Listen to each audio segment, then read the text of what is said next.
నమస్కారం. నేను సత్యనారాయణ గన్నవరపు.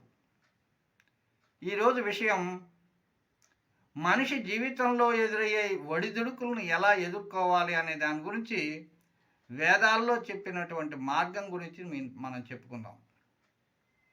అయితే ఈ చెప్పే ముందు నన్ను ఆదరిస్తూ, నా వీడియోలు చూస్తూ నన్ను ప్రోత్సహిస్తున్న మిత్రులు, సోదరులు, బంధువులు, చిన్నలు, పెద్దలు అందరికీ కూడా కృతజ్ఞతలు తెలియజేస్తూ ఒక చిన్న విన్నపం.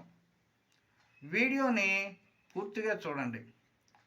నచ్చితే ఎందుకు నచ్చింది, నచ్చకపోతే ఎందుకు నచ్చలేదు కామెంట్ పెట్టండి, లైక్ చేయండి, షేర్ చేయండి, తప్పనిసరిగా సబ్స్క్రైబ్ చేయండి. చేస్తారు కదూ. ఇక విషయంలోకి వెళ్దాం. జీవితంలో ప్రతి మనిషికి ఒడిదుడుకులు సహజం. ఈ ఒడిదుడుకుల్ని అధిగమించి జీవితం సాఫీగా ప్రశాంతంగా జరగాలి అంటే మన వేదాల్లో చాలా మార్గాలు చూపించారు. అలాంటి ఆ వేదాల్లోంచి ఒక మంత్రాన్ని నిత్యం పారాయణం చేయడం ద్వారా ఎటువంటి కష్టాలనైనా అధిగమించవచ్చని అనేక మంది పాటించి రుజువు చేశారు. అయితే అలాంటి మంత్రాన్ని మీకు ఈరోజు చెప్పదలుచుకున్నా.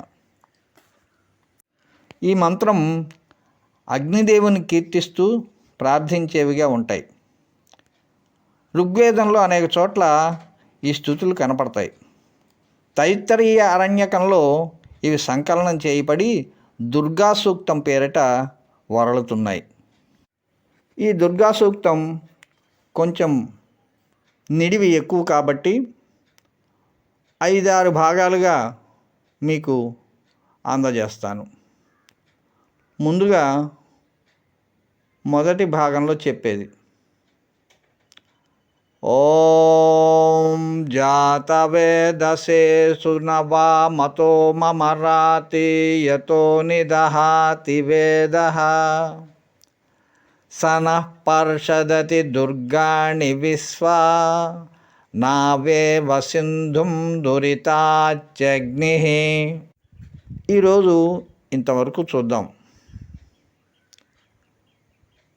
జాతవేదసే అంటే అగ్నిదేవా, సోమం అంటే సోమాన్ని, సునవామ అంటే పిండి అర్పిస్తాము, సోమాన్ని పిండి మీకు అర్పిస్తాము. అగ్నిదేవా, సోమాన్ని పిండి ఆ రసాన్ని నీకు సమర్పిస్తాం. జీవితంలో ఎదురయ్యే అడ్డంకులకు అగ్నిదేవుడు దగ్ధం చేయాలి, దగ్ధం చేయుగాక. పడవ ద్వారా సముద్రాన్ని దాటే విధంగా మమ్మల్ని సమస్త క్లేశాల నుండి, తప్పిదాల నుండి ఆ అగ్నిదేవుడు కాపాడుగాక అనేసి ఈ శ్లోకం యొక్క ఈ మంత్రం యొక్క భావం. ఇంకొంచెం భాగం చూద్దాం. తామగ్నివర్ణాం తపసా జ్వలంతీం వైరోచనీం కర్మఫలేషు దుష్టాం దుర్గాం దేవీగం శరణమహం ప్రపద్యే సుతరసి తరసే నమః.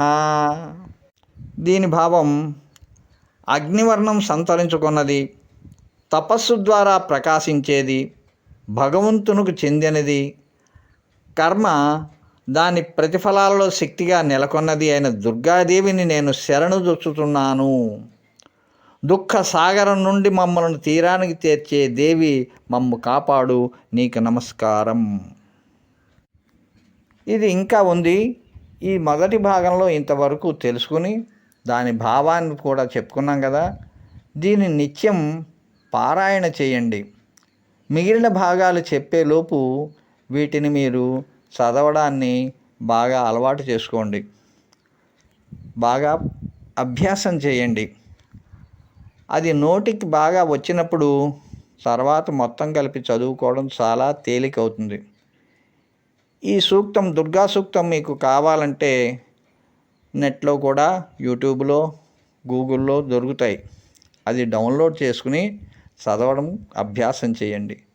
నిత్యం పారాయణ చేస్తే ఎటువంటి కష్టాల నుంచైనా తప్పకుండా బయటపడతాము. నమ్మకము, శ్రద్ధ అనేది చాలా ముఖ్యం. నమ్మకంతో చేయండి, మీ కష్టాలను అధిగమించండి. నమస్తే. నా ఛానల్ సబ్స్క్రైబ్ చేసుకోండి, లైక్ చేయండి, షేర్ చేయండి, నన్ను ప్రోత్సహించండి. ధన్యవాదాలు. జీవిత